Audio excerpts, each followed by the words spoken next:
வணக்கம் தோழர்களே. பாலஸ்தீன் மீதான இனப்படுகொலை போர் துவங்கி இன்றோடு 816 நாட்கள் ஆகின்றன. காசா மற்றும் அதன் புறப்பகுதிகளைச் சுற்றி பல நிகழ்வுகள் நடந்து வருகின்றன.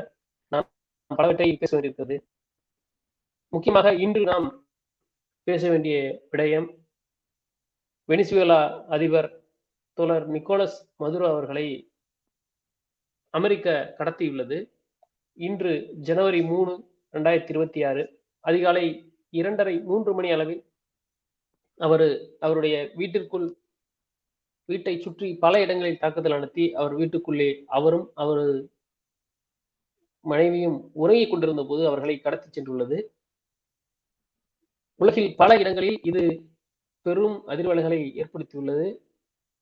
பல்வேறு விமர்சனங்கள் அமெரிக்காவை நோக்கி வருகின்றன. ஆனாலும் இதை நாங்கள் செய்வோம், எங்களை யாரும் தடுக்க முடியாது என்று மிகவும் ஆணவமாக அமெரிக்க அதிபர் ட்ரம்ப் பேசியுள்ளார். அவர்கள் இருவரையும் ஏதோ போதைப்பொருள் கடத்தலுக்கு உதவியவர்கள் என்ற அடிப்படையில் ஒரு வழக்கை பதிவு செய்து கோர்ட்டில் அவர்களை ஆஜர்படுத்த உள்ளதாகவும் அவர்களை அமெரிக்க சட்டத்தின்படி வழக்கு விசாரணையில் ஈடுபடுத்துவோம் என்றும் கூறியுள்ளார்கள். எந்த நாட்டைச் சேர்ந்தவர்களை எந்த நாட்டிற்கு அழைத்து சென்று யார் மீது என்ன வழக்கு போடுவது என்று எந்த ஒரு வரையறையும் இல்லாமல் ஒரு காட்டுமிராண்டித்தனமான செயலை அமெரிக்கா செய்துள்ளது. பலர் கண்டித்திருக்கிறார்கள். இன்னும் பலருக்கு அதை கண்டிப்பதற்கு தைரியம் இல்லாமல் மௌனம் காக்கிறார்கள் என்பதுதான் வெளிப்படையாக அப்படி நமக்கு தெரிகிறது. இது குறித்து நாம் பல நாட்களாக தொடர்ந்து பேசி வருகிறோம். வெனிசுவேலா மக்கள் எந்த அளவுக்கு பலமானவர்கள், அங்கே இருக்கக்கூடிய சித்தாந்தம் எந்த அளவுக்கு ஆழமானது என்று நாம் பேசியிருக்கிறோம். ராணுவ ரீதியில் அவர்கள் அனைத்திற்கும் தயாராக இருந்தார்கள். அதனையும் தாண்டி இப்படி ஒரு நிகழ்வு நடந்தது மிகப்பெரிய அதிர்ச்சியை ஏற்படுத்தியுள்ளது. இதன் ஆழ அகங்களை நாம் பேச வேண்டியது மிகவும் முக்கியம். தற்போது சர்வதேச சூழலில் அதை குறித்துத்தான் நாம் பேசவிருக்கிறோம். நம்மோடு தோழர் செந்தில் அவர்கள் இணைந்திருக்கிறார்.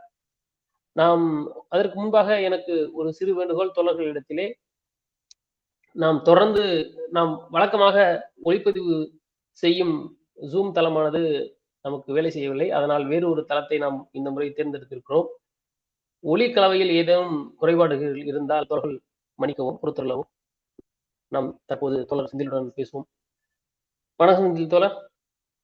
வணக்கம் தோழர். தோழர், இந்த கடத்தல் அப்படின்றது மிகப்பெரிய அதிர்ச்சியா இருந்துச்சு. காலையில ஒரு 7 இடத்துல தாக்குதல் நடத்திட்டாங்க அப்படின்னு மட்டும் செய்தி வந்துச்சு. உடனே ஸ்டேட் ஆஃப் எமர்ஜென்சி அனௌன்ஸ் பண்ணியிருக்காங்க அப்படின்னு வந்துச்சு.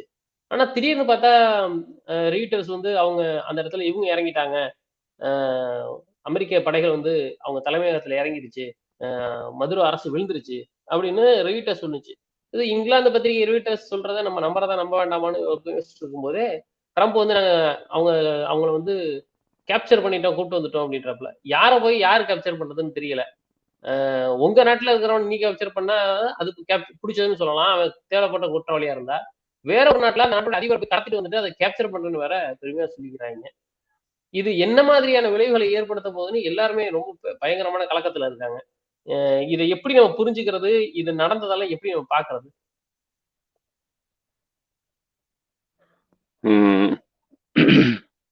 அதாவது இப்ப அவங்க கிளைம் பண்ணி இருக்கிறது மதுரோவினுடைய துணைவியார் 2 பேரையும் கேப்சர் பண்ணி கிட்னாப் பண்ணி கொண்டு போயிட்டதா சொல்லியிருக்கிறாருங்க.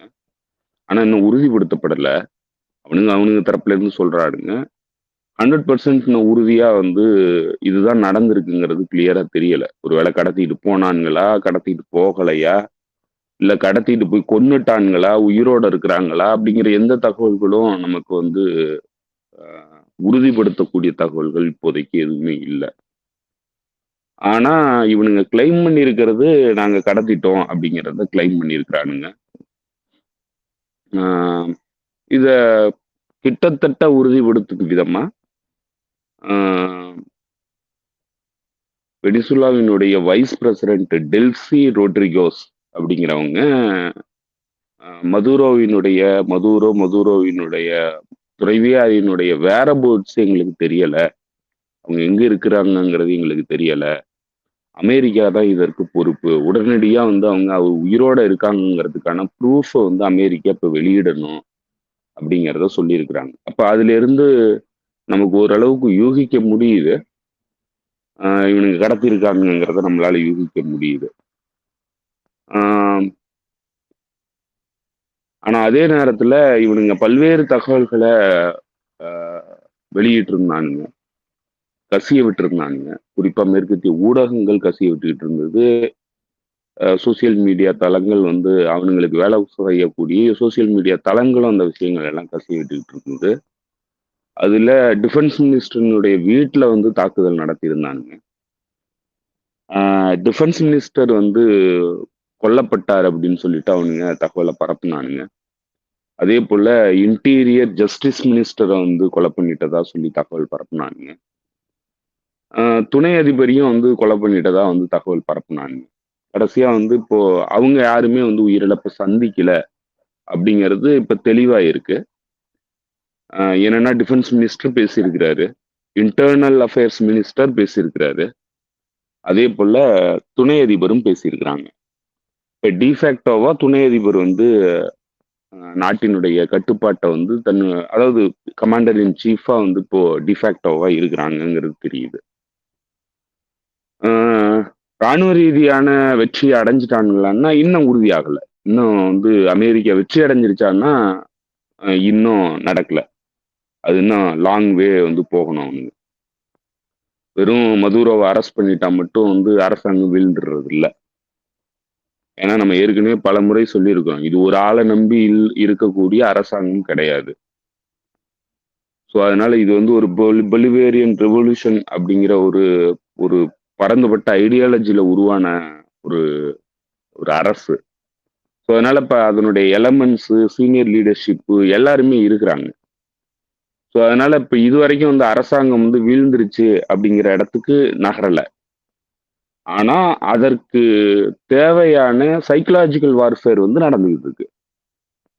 மக்கள் வந்து கன்ஃபியூஸ் ஆகணும், மக்கள் வந்து டிஃபீட்டிசத்தை ஃபீல் பண்ணணும், மக்கள் வந்து தாம வந்து எல்லாத்தையும் இழந்துட்டோங்கிற மாதிரி ஃபீல் பண்ணணுங்கிறதுக்கான சைக்கலாஜிக்கல் வார்ஃபேர் கம்ப்ளீட்டா நடக்குது. அதனாலதான் வந்து அவனுங்க நடக்காத விஷயங்களையும் நடந்ததா வந்து பரப்புனது. டிஃபென்ஸ் மினிஸ்டரை கொண்டுட்டோம்னு சொன்னது, இன்டீரியர் மினிஸ்டரை கொண்டுட்டோம்னு சொன்னது, துணை அதிபரை கொண்டுட்டோம்னு சொன்னதெல்லாம் வந்து அதற்காக தான். ஆனா என்ன அதிர்ஷ்டவசமான நிகழ்வு அங்க நடந்திருக்கு அப்படின்னாக்க, மக்கள் யாருமே இன்னும் வந்து முழுமையா அச்சமடையல, கேயோஸ் உருவாகல. மக்கள் வந்து ஃபேமா இருக்கிறாங்க. மக்கள் வந்து இன்னைக்கு கராஸ்கஸ் நகரத்துல வந்து போராட்டங்கள்ல ஈடுபட ஆரம்பிச்சிருக்கிறாங்க. மதுரை வந்து ரிலீஸ் பண்ணி கொண்டு வரணும் அப்படின்னு சொல்லிட்டு இன்னைக்கு போராட்டங்கள்ல வந்து ஈடுபட ஆரம்பிச்சிருக்கிறாங்க. ஸோ இந்த வரலாறு இப்ப நடந்துகிட்டு இருக்கிற இந்த சம்பவங்கள் எல்லாமே வந்து ஒரு துரதிருஷ்டவசமான அன்பிரசிடென்டட் சம்பவங்கள். இதுக்கு முன்னாடி வந்து வரலாறுல இப்படி நடந்ததா வந்து சம்பவங்கள் கிடையாது. ஒரு நாட்டினுடைய அதிபரை கடத்திட்டு போறதுங்கிறதெல்லாம். ஸோ இன்னைக்கு அந்த லெவலுக்கு வந்து அமெரிக்கன் எம்பையர் வந்து இறங்கியிருக்குது அப்படிங்கிறத நம்மளால கிளியரா பார்க்க முடியுது. அப்ப எந்த அளவுக்கு அவனுங்க வந்து டெஸ்பரேட்டா இருக்கிறானுங்கிறது தெரியுது. அதே போல ஏற்கனவே வந்து ஹூகோ சாவஸ வந்து இதே மாதிரி வந்து 2002ல 2 முறை வந்து 2 நாள் வந்து கடத்திட்டானுங்க. அமெரிக்கா அதை நேரடியா பண்ணல. ஆனா அவனுடைய ப்ராக்சிகளை வச்சுக்கிட்டு, குறிப்பா வந்து ராணுவ கமாண்டரை வச்சுக்கிட்டு அந்த வேலையில வந்து ஈடுபட்டானுங்க. ஒரு கிளர்ச்சி நடவடிக்கையில, ராணுவ கிளர்ச்சி நடவடிக்கையில ஈடுபட்டு அதிபரை வந்து அரெஸ்ட் பண்ணி வச்சுட்டானுங்க.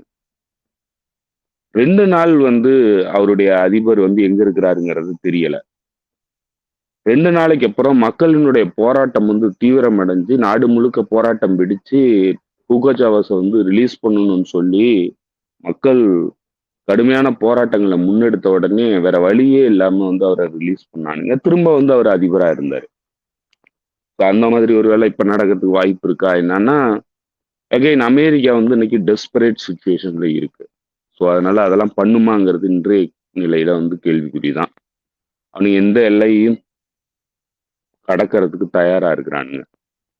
இது எல்லாமே நீங்க கடந்த 2, 3 ஆண்டுகள்ல வந்து அவங்களுடைய டெஸ்பரேட் முயற்சிகள் எல்லாத்தையுமே நீங்க பார்த்தீங்கன்னா, இதெல்லாம் இதை நோக்கி தான் நகருதுங்கிறது நமக்கு கிளியரா புரிஞ்சுக்க முடியும். அவனுங்க எந்த எல்லைக்கும் போறதுக்கு தயாரா இருக்கிறானுங்கிறத நம்மளால புரிஞ்சுக்க முடியும். ஹிஸ்புல்லாவினுடைய தலைமையை வந்து அசாசினேட் பண்ணது, அதுக்கு 85 டன்னு குண்டை வந்து பயன்படுத்தினது, ஈரான் மீது வந்து இதே மாதிரியான ஒரு டீகாபிட்டேஷன் முயற்சியை வந்து எடுத்தது. ஸோ அதனால இதெல்லாம் வந்து இப்போ இன்னும் சொல்ல போனா ரஷ்யன் பிரசிடென்ட்டை வந்து கொலை பண்றதுக்கான முயற்சி எடுத்தது. ஸோ இதெல்லாம் வந்து இவனுங்க எல்லா எல்லைக்கும் போறதுக்கு தயாரா இருக்கிறானுங்கிறத முன்னாடியே வந்து நமக்கு தெளிவுபடுத்தி இருக்குது. அதனுடைய உச்சகட்டமா இன்னைக்கு கடத்துற அளவுக்கு போயிட்டானுங்க. ஸோ அதுதான் இப்ப இன்னைக்கு நடந்திருக்கிற மிக முக்கியமான நிகழ்வு. இது வந்து ஒரு பக்கம் உச்சமான நிகழ்வு. இவனுங்களுடைய டெஸ்பரேஷன் முயற்சிங்கிறது என்னங்கிறது நமக்கு தெரியுது. இவனுங்களுடைய நிலை என்னவா இருக்குங்கிறது நமக்கு தெரியுது. இன்னொரு பக்கம் இது மிகவும் ஆபத்தான ஒரு நிகழ்வாகவும் நடந்திருக்குது. இது உலகத்தையே அழிக்கக்கூடிய அளவுக்கு ஆபத்தை வந்து இந்த அட்வென்ச்சரிசம் வந்து உருவாக்கக்கூடியது. அதனுடைய சீரியஸ்னஸ் வந்து இன்னைக்கு புரிஞ்சுக்கல அப்படின்னா இது உலகத்தையே அழிக்கக்கூடிய வல்லமை உள்ளது. எந்த பின்னணியில நம்ம சொல்றோம்னா இந்த அட்வென்ச்சரிசம் இப்ப இந்த மாதிரியான ஒரு ஒரு உற்சாகமான ஒரு ஒரு வெற்றி களிப்பாட்டத்தை வந்து நடத்தி இந்த மாதிரி ஒரு விஷயத்த அவனுங்க பண்ணி இதுல சக்சஸ் அடைஞ்சிட்டானுங்க அப்படின்னா இந்த முயற்சிங்கிறது இதோட நிக்காது. இந்த பிரசிடென்ட்ங்கிறது இதோட நிக்காது. இதுக்கு அடுத்து இதை விட பெரிய நாடுகள் மீது இதே மாதிரியான முயற்சிகள் வந்து எடுக்கப்படும். அப்படி எடுத்தானுங்கன்னா ஏற்கனவே ரஷ்யன் பிரசிடென்ட்டை கொல்றதுக்கான முயற்சி நடந்திருக்குது. நாளைக்கு சைனீஸ் பிரசிடென்ட்டை கடத்துறதுக்கு முயற்சி நடக்கும். ரஷ்யன் பிரசிடென்ட்டை கடத்துறதுக்கான முயற்சி நடக்கும். ஒருவேளை ரஷ்யா, சைனா போன்ற நாடுகளினுடைய பிரசிடென்ட்டை வந்து கடத்தினாங்கன்னா அது என்ன மாதிரியான விளைவுகளை ஏற்படுத்தும் அப்படிங்கிறது தான் இந்த உலகத்துல இருக்கிற மிகப்பெரிய ஆபத்து. ரஷ்யா வந்து ஏற்கனவே பல முறை தெளிவுபடுத்தியிருக்குது. ரஷ்யா வந்து ரஷ்யாவின் பிரசிடென்ட் அலாஸ்கா போகும்போது இதே கருத்தை வந்து நம்ம பதிவு பண்ணியிருந்தோம். அது எவ்வளவு டேஞ்சரஸான ஒரு நிகழ்வு, எப்படி வந்து ரஷ்யன் பிரசிடென்ட் இதுக்கு அனுமதிச்சாங்க, எதுக்கு போறாங்க அப்படிங்கிறத நம்ம கேள்வி எழுப்பணும். ஏன்னா இவனுங்களுடைய டெஸ்பரேட் முயற்சிகளை நம்ம பார்த்துக்கிட்டு இருக்கிறோம். நமக்கு கிளியரா தெரியுது இவனுங்க எந்த எல்லைக்கும் போறதுக்கு தயாரா இருக்கிறாங்கிறது நமக்கு கிளியரா தெரியுது. அப்படி இருக்கும்போது எப்படி வந்து ஒரு விஷயத்த வந்து நீங்க வந்து அந்த அளவுக்கு கேர்லெஸ்ஸா பண்ணுவீங்க அப்படின்னா, ரஷ்யா கிட்ட இருந்த ஒரு பிளஸ் பாயிண்ட் என்னன்னா ரஷ்யா கிட்ட நியூக்ளியர் வெப்பன் இருக்கு. அதை பல முறை வந்து ரஷ்யா தெளிவுபடுத்தி இருக்குது. எக்ஸிஸ்டென்ஷியல் பிரச்சனை வந்துச்சுன்னா என்னுடைய டாக்டரின் சொல்லுது, மிலிட்டரி டாக்டரின் சொல்லுது, என்னுடைய அணு ஆயுதத்தை பயன்படுத்துறதுக்கான முகாந்திரங்கள் வந்து உருவாகும் அப்படிங்கிறத ரஷ்யன் டாக்டரின் சொல்லுது. ஸோ அதனால ஒருவேளை பிரசிடென்ட் புட்டினை வந்து இதே மாதிரியான ஒரு முயற்சியில வந்து ஈடுபட்டானுங்கன்னா ரஷ்யா உறுதியா வந்து அணு ஆயுதத்தை பயன்படுத்தும். அப்படி பயன்படுத்தி இருந்தா உலகம் என்னவாகும்? அதுதான் நம்மளுடைய அக்கறை. ஏன்னா நம்ம அன்னைக்கு கவலை தெரிவிச்சதுக்கான அடிப்படை காரணம் என்னன்னா ரஷ்யன் பிரசிடென்ட் அரெஸ்ட் பண்ணிட்டானுங்க, இல்ல ரஷ்யன் பிரசிடென்ட்டை வந்து கொலை பண்ணிடுறானுங்கிறது பிரச்சனை இல்லை. அதுக்கு அடுத்து நடக்க போற நிகழ்வுகள் என்னங்கிறது தான் நம்ம அச்சமுற வேண்டியிருந்தது. ஏன்னா அந்த அளவுக்கு டெஸ்பரேட்டா இவனுங்க இருக்கானுங்கிறது நமக்கு கிளியரா தெரியுது. எந்த எல்லையையும் கடந்து போறதுக்கு தயாரா இருக்கிறானுங்கிறது தெரியுது.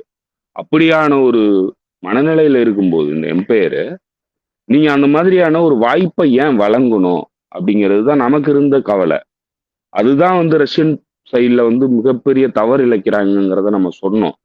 அது இன்னைக்கு கிட்டத்தட்ட வந்து உறுதியாயிருக்கு. ஏன்னா இவனுங்க அந்த எல்லைக்கும் போறதுக்கு தயாரா இருக்கிறாங்க. ரஷ்யன் பிரசிடென்ட்டை கொலை பண்றதுக்கு ரஷ்யன் பிரசிடென்ட்டினுடைய வீட்டுல வந்து ட்ரோன் தாக்குதல் நடத்துறானுங்க. அவருடைய ஹெலிகாப்டர் மீது தாக்குதல் நடத்துறதுக்கான முயற்சியில ஈடுபடுறானுங்க. அப்பன்னா இவனுங்க எல்லா எல்லைக்கும் போறதுக்கு தயாரா இருக்கிறானுங்க. அணு ஆயுத போருக்கும் போறதுக்கும் தயாரா இருக்கிறானுங்க.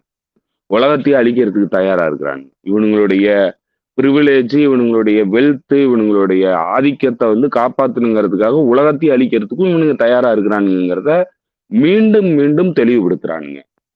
ஸோ அப்படியான ஒரு நிகழ்வா தான் இந்த அட்வென்ச்சரிசம் வந்து நடந்திருக்குது. இந்த அட்வென்ச்சரிசம் வந்து இப்படியே போயிடுச்சு, இதுக்கு எந்த எதிர்ப்பும் இல்லை, பெரிய அளவுக்கு இவனுங்களால எதுவும் பண்ண முடியல, இவனுங்க இதை தொடர்ந்து செயல்படுத்த முடியுது அப்படிங்கிற நிலை வந்ததுன்னா லத்தீன் அமெரிக்கன் நாடுகள்ல எந்த தலைவர்களும் வந்து நிம்மதியா இருக்க முடியாது. எந்த நாடு நிம்மதியா இருக்க முடியாது. அடுத்து லூலா டி சில்வா போறதுக்கு வாய்ப்பு இருக்கு இதே மாதிரி.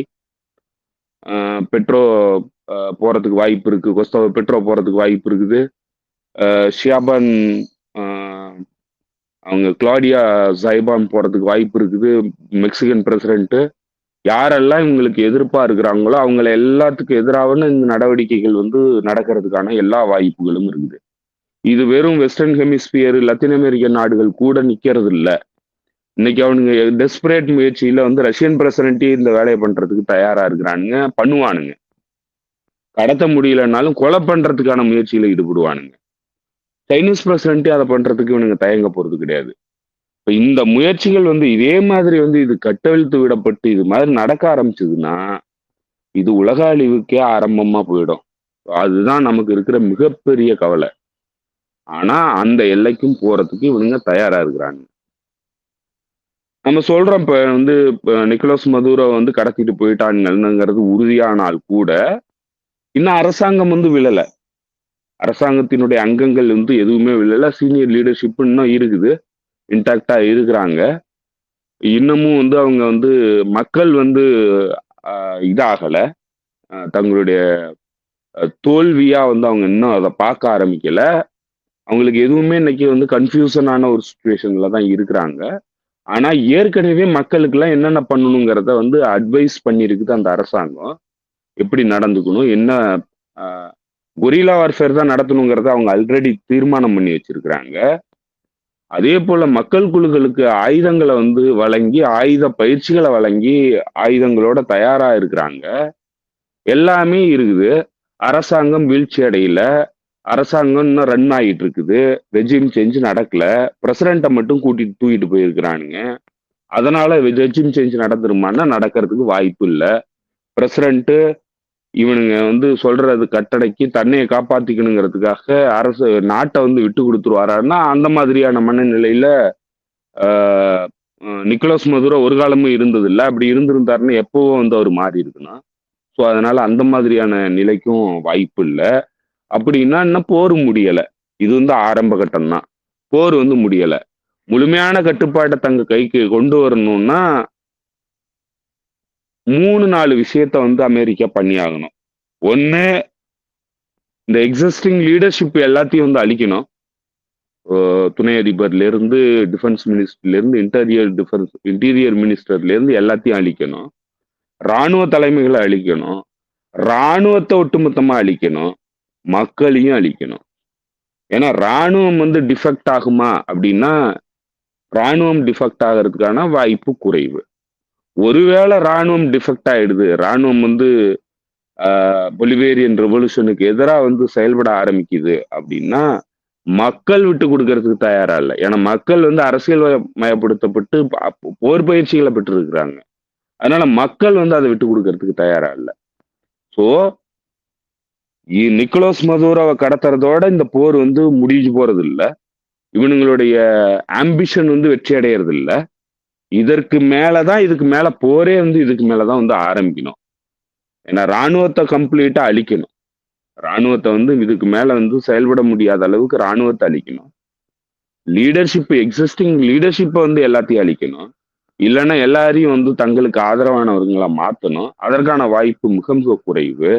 இது ரெண்டுமே நடந்துட்டால் கூட மக்களை வந்து கட்டுப்படுத்துறதுங்கிறது நடக்காத காரியம். பலஸ்தீன்ல, லெபனான்ல என்ன நடக்குதோ அதுதான் கிட்டத்தட்ட வந்து வெனிசூலாவிலையும் நடக்கும். அப்போ போர் முடிவுக்கு வர்றதுக்கான வாய்ப்பு இல்லை. இவனுங்களுடைய ஏதோ ஈஸியா எல்லா விஷயத்தையும் பண்ணிடலாம், டீகாபிட்டேஷன் பண்ணி எல்லா விஷயத்தையும் முடிச்சு ஈஸியா வந்து நம்மளுடைய வெற்றியை வந்து பறைசாற்றிடலாம் அப்படின்னு இவனுங்க முயற்சி பண்ணானுங்கன்னா அது நடக்காது அப்படிங்கிறது நம்மளால உறுதியா சொல்ல முடியும். ஆனா என்ன பிரச்சனை இப்ப, என்ன அதனால என்ன இவனுங்க வந்து என்ன உருவாக்கிட்டு இருக்கானுங்கன்னா சைக்கலாஜிக்கல் வார்ஃபேர் பண்றாங்க. இப்ப மக்கள் வந்து தங்களுடைய நம்பிக்கைகளை இழக்கணுங்கிறது தான் இப்ப பிரதான நோக்கம். அதற்காக தான் வந்து பிரசிடென்ட் மதுரோ வந்து அவனுக்கு கடத்தி இருக்கிறாங்க. பிரசிடென்ட் மதுரோவையே கடத்திட்டானுங்கன்னா அரசாங்கம் வலுவா இல்லை, பாதுகாப்பு வலுவா இல்லை. அதனால நம்ம அமெரிக்கா கிட்ட எதிர்த்து நிக்க முடியாதுங்கிற எண்ணப்பாட்டை உருவாக்கணுங்கிறது மட்டும்தான் பிரதான குறிக்கோள். இப்ப அந்த குறிக்கோள்ல வெற்றி அடைய விடாம பாதுகாக்கிறது மட்டும்தான் வெனிசூலன் மக்களுக்கு இருக்கக்கூடிய கடமை இன்னைக்கு. அதை மட்டும் அவங்க பண்ணிட்டாங்கன்னா வெனிசூலன் பொலிவேரியன் ரெவல்யூஷனை வீழ்த்துறது சாதாரண விஷயம் கிடையாது. அது இன்னும் போர் வந்து இப்பதான் ஆரம்பிக்குது. இதுக்கு மேல இன்னும் ஆண்டுகள் பிடிக்கும் அந்த போர் வந்து முடிவுக்கு வர்றதுக்கு. அந்த முடிவுல வந்து அமெரிக்கா வெற்றி அடையுமா அப்படின்னா சந்தேகத்திற்குரியது. அடுத்த வியட்நாமும் போறதுக்கான எல்லா வாய்ப்புகளும் இருக்கு. ஸோ இவனுங்க வந்து இப்ப எந்த எல்லைக்கும் போறதுக்கு தயாரா இருக்கிறானுங்க. இப்போ உலக நாடுகள் கண்டனம் பண்ணியிருக்குது. ரஷ்யா வந்து முதன்மையா வந்து கண்டனம் பண்ணியிருக்குது.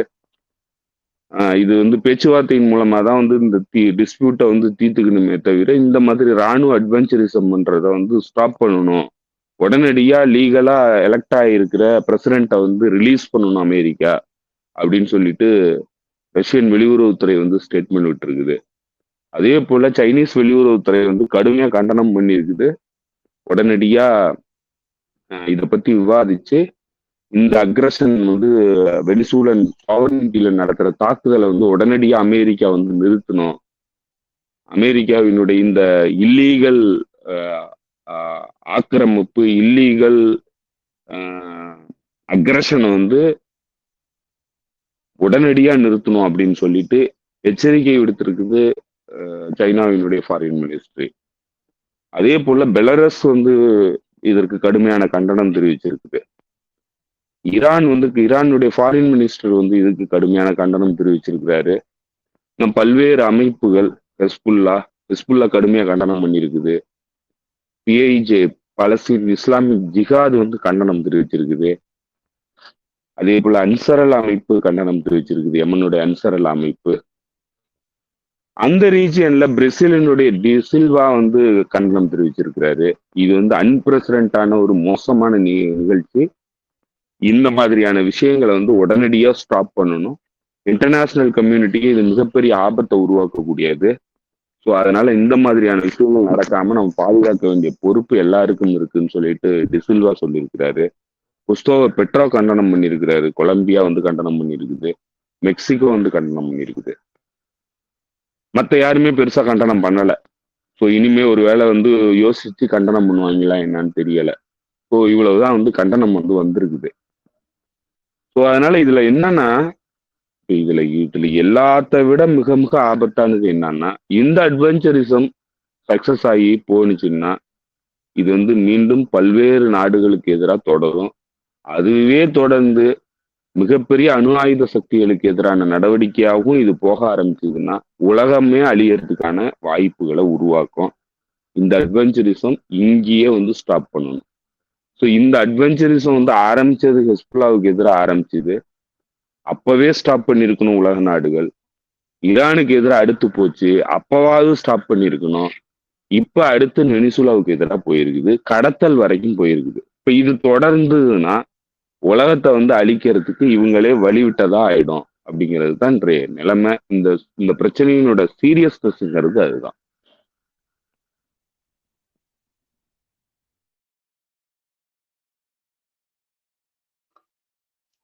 இதுல தொடர் இப்போ போன தடவை வந்து நம்ம அதை பேசியிருந்தோம், மிரட்டி இருந்தாரு ட்ரம்ப் பேசும்போது. வெனிசுலாவுக்கு அடுத்து வந்து இவர் தான், கொலம்பியா அதிபர் தான் அப்படின்னு. அது அன்னைக்கு சொன்னது. இன்னைக்கு வந்து பேசும்போது மெக்சிகோ அதிபரை மிரட்டுறாரு. மெக்சிகோ வந்து அவங்க ஒன்றும் கிளவுடியா ஒன்றும் இது பண்ணல, ரன் பண்ணல, அந்த ட்ரக் ஆட்டல் தான் ரன் பண்ணுது, அதை எப்படி பண்ணணுமோ அப்படி பண்ணணும் அப்படின்னு எல்லாத்தையும் மிரட்டுறாப்ல. இது இந்த மிரட்டல் வந்து தொடர்ந்து போயிட்டே இருக்குது. இன்னைக்கு இவரோட ஹேண்டில் இருந்து, ஈரான் சுப்ரீம் ஹேண்டில் இருந்து ஒரு ட்விட் வந்திருக்கு. அவர் அதில் போட்டிருந்திருக்கிறது என்னன்னா, எல்லாரும் அமெரிக்கா கூட போய் பேச்சுவார்த்தை நடத்துங்க, சமாதானம் பேசுங்கன்னு சொல்றாங்க. இப்ப நீங்க எல்லாம் தெரிஞ்சுக்கிட்டீங்களா என்ன இவங்களோட சமாதானம் நடத்துற லட்சணத்தை? எங்க கிட்ட பேச்சுவார்த்தை நடத்திக்கிட்டு இருக்கும்போது தானே அமெரிக்கா தாக்குதல் நடத்துச்சு எங்க மேல. அப்ப எப்படி இவங்க கிட்ட வந்து பேச்சுவார்த்தை நடத்துவீங்க? இவங்களை மண்டி போட வைக்கணும் நம்ம முன்னாடி, அது மட்டும்தான் ஒரே வழிங்க அப்படின்னு அவங்க ரொம்ப கடுமையான ஒரு டிசிஷனுக்கு வந்திருக்கிறாங்க. எல்லாருமே சொல்றது என்னன்னா, எதுக்கு இவ்வளவு நாள் காத்துக்கிட்டு இருக்கிறீங்க, இப்ப நீங்க அட்டாக் பண்ணுங்க. அவன் வந்து ஒண்ணுமே இல்லாம போய் ஒரு அதிபரை கூட்டிட்டு வந்துட்டாங்க, உங்களை வந்து அட்டாக் பண்ணுன்னு தானே சொன்னாரு ட்ரம்ப். இன்னைக்கு அவங்க எல்லா ப்ராப்பர்ட்டி நீங்க அட்டாக் பண்ண வேண்டியதானே அப்படின்னு ஈரான் கேட்க ஆரம்பிக்கும். இதே போல இன்னொரு சைடுல என்ன கேள்வி வருதுன்னா, இதே போல ரஷ்யா வந்து கொண்டு போய் கீவ்ல இறக்கி, கீவ்ல நேரடியாக படைகளை கொண்டு போய் இறக்கி செலன்ஸ்கியை கைது பண்ணியோ இல்ல செலன்ஸ்கி கொலை பண்ணியிருந்தாலோ இவங்க எல்லாம் அமைதியா இருப்பாங்களா? எல்லாரும் என்ன சொல்லியிருப்பாங்க? ஒரு இல்லீகல் ஆக்டிவிட்டின்னு சொல்லியிருக்க மாட்டீங்களா நீங்க? அப்படின்னு மிக கடுமையான விமர்சனங்கள் அங்கிருந்து வருது. இப்ப இது என்னன்னா, இப்ப இது அடுத்து எங்க போக போகுதுன்ற ஒரு கேள்வி இருக்கு. இன்னும் ஒரு முக்கியமான கேள்வி, நான் இப்போ வெனிசுவேலாலே ஸ்டிக்கா நிக்கும்னு நினைக்கிறேன். ட்ரம்ப் பேசும்போது இனிமே அந்த நாடு வந்து கரெக்டா ரன் ஆகுற மாதிரி நாங்க பாத்துக்குவோம் அப்படின்னு ட்ரம்ப் சொல்றாப்ல. அப்பனா என்ன, அந்த நாட்டை இனிமே நாங்க தான் ரன் பண்ணுவோம். இப்ப எப்படி சிரியாவை கண்ட்ரோல் பண்றாங்களோ, எப்படி ஈராக்கு வந்து பணம் இவங்க கொடுக்குறாங்களோ, சம்பாதிக்கிற காசையெல்லாம் அது போல ரன் பண்றதுன்ற ஐடியால இருக்காங்களான்னு எனக்கு தெரியல. ஒண்ணு. ரெண்டாவது வந்து இன்னொரு வார்த்தை சொல்றாப்ல, அவங்களுக்கு ஏற்கனவே வந்து அங்க வைஸ் பிரசிடென்ட் இருக்காங்க அப்படின்னு சொல்றாங்க. பட் அந்த வைஸ் பிரசிடென்ட் வந்து அவங்க ரஷ்யால இருக்கிறதா ஒரு தகவல் இருக்குது. ஏன்னா இங்க இல்ல, அவங்களோட உயிர்காவது அவங்க ஏற்கனவே ரஷ்யாவுக்கு அனுப்பிட்டதா ஒரு தகவல் இருக்குது. அப்போ அது உண்மையா என்னன்னு தெரியல. நாளாக தான் தெரியும் நமக்கு. அது டீடெயில் இனிமே லேட்டா தான் வரும். இப்போ இவங்க நீங்க சொன்ன மாதிரி நேரடியா ஆளை அங்க போய் இறக்கி திருப்பி இன்னொருத்தர ஆளை உள்ள இறக்கி ஒரு 4-5 பேரை கொலை பண்ணிட்டு எல்லாத்தையும் பிடிச்சிக்கிட்டு கொண்டு போய் இந்த நோபல் பரிசு கொடுத்தாங்களே ஒரு லேடி, அந்த லேடியை கொண்டு போய் உட்கார வச்சு இந்த மாதிரி தான் இனிமே உங்க பிரசிடென்ட்னு சொன்னாங்கன்னா அதுக்கடுத்து இந்த மக்களோட ரியாக்ஷன் என்னவா இருக்கும்? இல்ல அதெல்லாம் நீங்க இப்போ சொன்ன விஷயங்கள் எல்லாத்தையும் வந்து அவங்க ஆல்ரெடி முயற்சி எடுத்துட்டு இருக்காங்க. ஸோ அது வந்து தொடர்ந்து அந்த முயற்சி வந்து நடந்துகிட்டு தான் இருக்கும். அதுதான் அவங்க ரெசிலியண்டா இருக்காங்கங்கிறது கிளியரா தெரியுது. இப்போ இன்னைக்கு இன்டீரியர் மினிஸ்டர் வந்து அவங்க படைகளுக்கு பேசும்போது சொல்லியிருக்கிறாரு, நம்மளுடைய ஸ்டெட்ஃபாஸ்ட்னஸ் தான் இப்போ இங்க முக்கியம். நம்ம வந்து தோத்துட்டோம்னு நினைச்சோம்னா தோத்துருவோம். அதுதான் இப்போ இங்க நம்ம வந்து பாதுகாத்துக்க வேண்டிய முக்கியமான விஷயம் அப்படிங்கிறத சொல்லியிருக்கிறாரு. ஸோ அதுதான் இப்போ அல்டிமேட்டா வந்து அவங்க ஏற்கனவே வந்து அதை அவங்க பிளான் பண்ணி ஆர்டர் எல்லாம் வந்து கொடுத்துட்டாங்க. நிக்கோலஸ் மதுரோ இதை வந்து ஆல்ரெடி கஸ் பண்ணி இருக்கிறாரு. நிக்கோலஸ் மதுரோ இந்த மாதிரி ஒரு சினாரியோ நடக்கிறதுக்கான வாய்ப்பு இருக்குங்கிறத அவருடைய க்ளோஸ் அலைஸ் கிட்ட எல்லாத்துக்குமே வந்து சொல்லியிருக்கிறாரு அவங்களுடைய அரசாங்கத்துல. ஸோ அப்ப என்ன பண்ணணுங்கிறதையும் அவர் வந்து ஆல்ரெடி சொல்லியிருக்கிறதா தான் வந்து டிஃபென்ஸ் மினிஸ்டர் பேசியிருக்கிறாரு. ஸோ அதனால இதுல எதுவுமே வந்து அவங்களுக்கு புதுமையானதெல்லாம் இல்லை. அவங்களுக்கு இதெல்லாம் நடக்கும், இதெல்லாம் நடந்ததுன்னா என்ன மாதிரியான சினாரியோ உருவாக்கும், அதுக்கு நம்ம எப்படி வந்து வேலை பார்க்கணும் அப்படிங்கிறதெல்லாம் ஏற்கனவே திட்டமிட்டு அதற்கான ஆர்டரும் வந்து கொடுத்துட்டாங்க. ஸோ இப்போ அதன் பிரகாரம் நடப்பாங்க. அதுதான் வந்து இப்போ அவங்க எல்லாருமே கேட்கறது, உங்களுக்கு என்ன பண்ணணும்னு தெரியும், அதை நீங்க பண்ணுங்க அப்படிங்கறது தான் சொல்றாங்க. அசிமெட்ரிக்கல் வார்ஃபேர் தான் நடத்தணுங்கிறத ஏற்கனவே அவங்க முடிவு பண்ணிட்டாங்க. அதை நம்ம ஏற்கனவே சொன்ன மாதிரி கொரில்லா வார்ஃபேர் தான் வந்து அவங்க நடத்த போறாங்க. அமெரிக்கா கூட நேரடியா அவங்க நடத்துற மாதிரியான கன்வென்ஷனல் வார்ஃபேர்ல வந்து வெற்றி அடைய முடியாது. ஏன்னா அவனுங்களுடைய பவர், அவனுங்களுடைய படைபலம், அவனுங்க செலவு பண்றது இராணுவத்துக்கு, அவனுங்களுடைய டெக்னாலஜி இதெல்லாம் வந்து வலுவானது. அதை வந்து போட்டி போடுற அளவுக்குலாம் வந்து சைனா ரஷ்யா போன்ற நாடுகளே இல்லைங்கிறப்ப வெனிசுலாலாம் ஒண்ணுமே பண்ண முடியாது. ஸோ அப்ப அதற்கு தகுந்த மாதிரி தான் தங்களுடைய போர் தந்திர யுக்திகளை வந்து அவங்க பயன்படுத்துவோங்கிறத ஏற்கனவே அவங்க டிசைட் பண்ணியிருக்காங்க. அதுக்கான உத்தரவுகளும் பிறப்பிக்கப்பட்டிருக்கு. அதற்கு தகுந்த மாதிரி இயங்கணுங்கிறதையும் இப்ப அவங்க தெளிவுபடுத்தி சொல்லிட்டு இருக்கிறாங்க. ஸோ அதனால இது எதுவுமே வந்து ஈஸி வாக்கெல்லாம் கிடையாது. பிரசிடென்ட் மதுரோ வந்து கொண்டு போயிட்டோம் அதனால எல்லாமே முடிஞ்சிருச்சுன்னா கிடையாது. ரெஜிம் வந்து சேஞ்ச் ஆகல. இன்னும் அதே பொலிவேரியன் கான்ஸ்டியூஷன் தான் இருக்கு. பொலிவேரியன் அரசாங்கம் தான் இன்னைக்கும் வந்து ரன் பண்ணிக்கிட்டு இருக்குது நாட்டை. மக்கள் யாருமே அதை விட்டு கொடுக்கறதுக்கும் தயாரா இல்லை. மக்கள் யாரும் அச்சமடையில. மக்கள் வந்து அச்சமடைஞ்சிருந்தாலும் இது வரைக்கும் வந்து கேயோட்டிக்கா வந்து ஃபீல் பண்ணல. தேவையான பொருட்களை கடைகள்ல வாங்குறாங்க. கூட்டம் நெரிசல் இருக்கு. கூட்டம் வந்து பெரிய அளவுக்கு கியூல நின்று பொருட்களை வாங்குறாங்க. ஏன்னா போர் வந்து விரிவடைய போகுதுங்கிறது அவங்களுக்கு தெரியுது. அதனால அவங்களுக்கு தேவையான பொருட்கள் எல்லாத்தையும் வாங்க ஆரம்பிக்கிறாங்க. இதெல்லாம் ஒரு பக்கம் எல்லா போர் சூழல்லையும் வந்து உருவாக்கும். அதெல்லாம் இயல்பானது. ஆனா இந்த பொலிவேரியன் ரெவல்யூஷனை வந்து தாங்கி பிடிக்கணுங்கக்கூடிய மக்கள் வந்து இதை விட்டு கொடுத்துட்டு போயிடுவாங்களா, இந்த காசை வந்து விட்டு கொடுத்துட்டு போயிடுவாங்களான்னா அது சிரமமானதுதான். அது அவ்வளவு சீக்கிரம் நடக்காது. அந்த சினாரியோ வர்றதுக்கு தான் இந்த சைக்கலாஜிக்கல் வார்ஃபேர் நடக்குது. அவங்க விட்டு கொடுத்துட்டு போகணுங்கிறதுக்காக தான் சைக்கலாஜிக்கல் வார்ஃபேர் நடக்குது. இப்போ ஒன்றும் இங்க யாரையும் வந்து இன்ஸ்டால் பண்ற அளவுக்கு வந்து நாடு வந்து திறந்துலாம் கிடக்கல. இன்னும் மக்கள் இருக்கிறாங்க, ராணுவம் இருக்குது, ராணுவ தலைமைகள் இருக்குது, அரசாங்கத்தை நடத்தக்கூடிய அலுவலர்கள் இருக்கிறாங்க, எல்லாருமே இருக்கிறாங்க. இங்க எதுவுமே வந்து நிக்கோலஸ் மதுரோ போன உடனே எல்லாமே வந்து கொலாப்ஸ் ஆயிடல. குறிப்பா வந்து இப்ப சிரியால நடந்த மாதிரிலாம் இங்க எதுவுமே கிடையாது. இங்க இருக்கிற சினாரியோவே வேற. சிரியாவினுடைய சினாரியோ வேற, இங்க இருக்கிற சினாரியோ வேற. ஸோ அதனால அவ்வளவு சீக்கிரமாலாம் எல்லாமே முடிஞ்சு போறது இல்ல. நான் சொன்ன மாதிரி இது வந்து ஆரம்பம் தானே தவிர இது முடிவு கிடையாது. ஸோ அதனால இது இது இது வந்து இப்படியே இவனுங்களுடைய முயற்சிங்கிறது தொடர்ந்துகிட்டு இருக்கும். இவனுங்க என்னென்னலாம் பண்ணுங்கிறதெல்லாம் வந்து இந்த மாதிரியான குறுக்கு வழி மட்டும்தான் இவனுங்களுக்கு இருக்கிற வழி. ஸோ அதற்காகத்தான் இந்த மாதிரியான வழிமுறைகளை வந்து அவங்க தேர்ந்தெடுத்திருக்கிறாங்க. ஸோ இப்போ இதுல வந்து ஆஹ் இவரு ரஷ்யாவினுடைய முன்னாள் அதிபர் மெத்வெதேவ் வந்து பேசியிருக்கிறாரு. மெத்வெதேவ் வந்து அவருடைய சோசியல் மீடியால வந்து போட்டிருக்கிறாரு. இதுதான் வந்து அமெரிக்காவினுடைய நான் இன்டர்வென்ஷனிசம். யாருடைய வெளி இதுலயும் வந்து நாங்க தலையிட மாட்டோம்னு சொல்றது இதுதான் பீஸ் மேக்கிங் அப்படிங்கிறத நக்கலா சொல்லியிருக்கிறாரு. அது மட்டும் இல்ல, அவர் ஒரு விஷயத்த அழுத்தம் திருத்தமா சொல்லியிருக்கிறாரு. இது என்னத்தை தெளிவுபடுத்துதுன்னா, உலக நாடுகள் தங்களை பாதுகாத்துக்கணும்னா தங்களுடைய மிலிட்டரிக்கு எந்த அளவுக்கு முக்கியத்துவம் கொடுக்கணுமோ அதை கொடுங்க. அட்மோஸ்ட் இம்பார்ட்டன்ட் வந்து மிலிட்டரிக்கு கொடுங்க. உங்களுக்கு தேவையான விஷயங்களை நீங்க சேகரிச்சு வச்சுக்கோங்க. ராணுவ ரீதியா அதாவது ராணுவ ரீதியா நீங்க வலுவா இருந்தீங்கன்னா மட்டும்தான் உங்களால பாதுகாத்துக்க முடியும் அப்படிங்கறதெல்லாம் சொல்லிட்டு அணு ஆயுதம்ங்கிறது அவசியமானது அப்படிங்கிறதையும் சொல்லியிருக்கிறார். இப்ப அணு ஆயுதம் இல்லைன்னா இந்த மாதிரியான ஒரு ஹிஜோமோனிக் பவரை வந்து நீங்க எப்படி எதிர்கொள்ளுவீங்க? அதனால அணு ஆயுதம்ங்கிறது ரொம்ப ரொம்ப அவசியமானது. உங்களை நீங்க பாதுகாத்துக்கணும்னா அணு ஆயுதம்ங்கிறது அவசியமானது. லாங் லிவ் நியூக்ளியர் வெப்பன்ஸ் அப்படிங்கிறதோட முடிச்சிருக்கிறாரு. ஸோ இப்ப எல்லாருமே வந்து ரொம்ப அலர்ட்டா ஆயிருக்கிறாங்க. இந்த மாதிரியான நடவடிக்கைகள் நடக்க எல்லாருமே அலர்ட் ஆகுறாங்க. இந்த அலர்ட்னஸ்னுடைய பிரச்சனை தான் நம்ம சொல்றது. இது வந்து அணு ஆயுத போரா போச்சுன்னா உலகத்துல யாருமே வாழ முடியாத சூழ்நிலைக்கு போயிடும். அந்த எல்லையை நோக்கி உலகத்தை நகர்த்திக்கிட்டு இருக்கிறாங்கிறது தான் இதுல இருக்கிற மிகப்பெரிய ஆபத்து.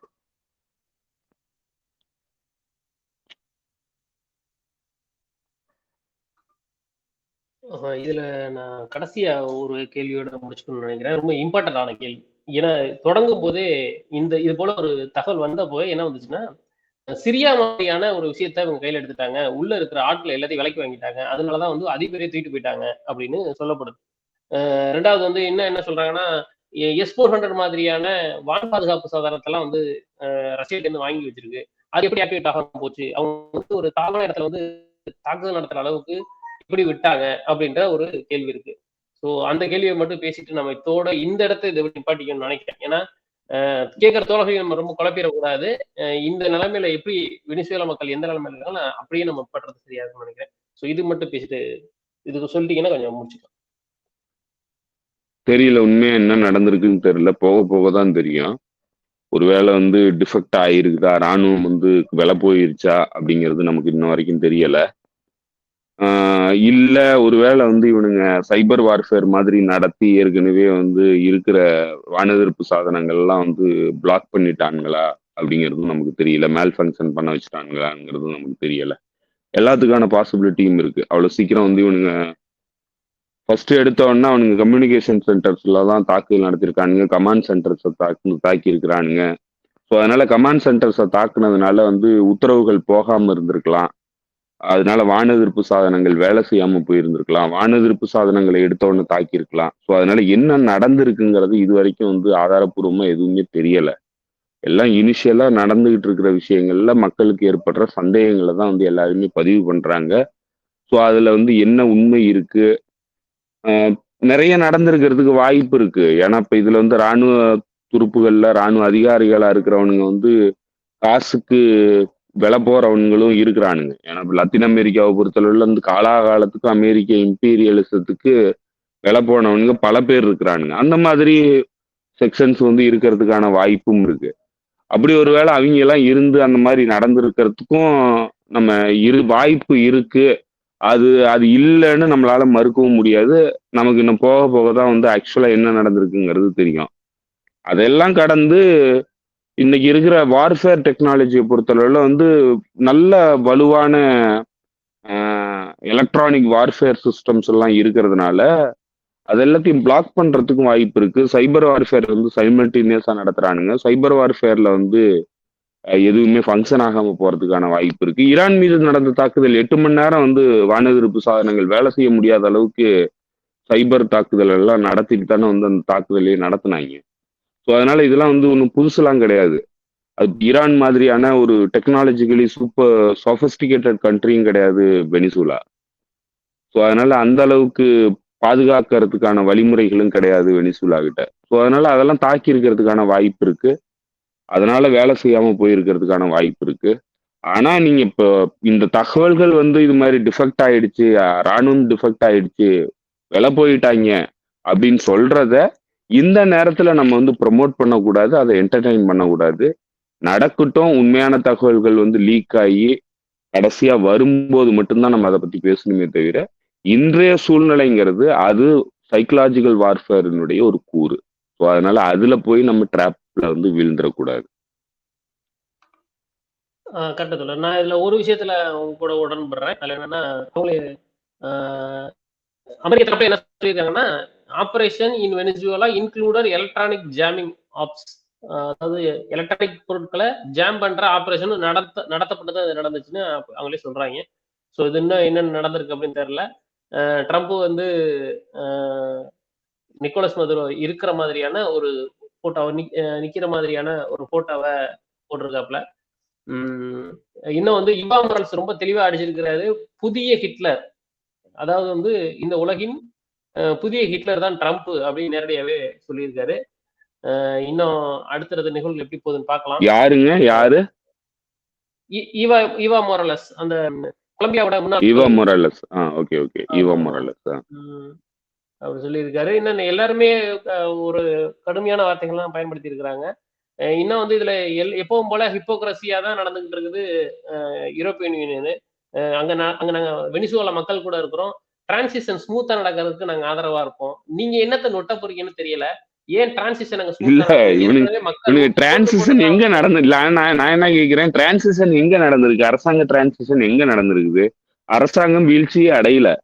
அப்ப என்னன்னா இவனுங்க சைக்கலாஜிக்கல் வார்ஃபேர் நடத்துறானுங்க, மக்கள்கிட்ட சைக்கலாஜிக்கல் வார்ஃபேர் நடத்துறானுங்க. எங்க போச்சு அரசாங்கம்? அரசாங்கம் அப்படியே தானே இருக்குது.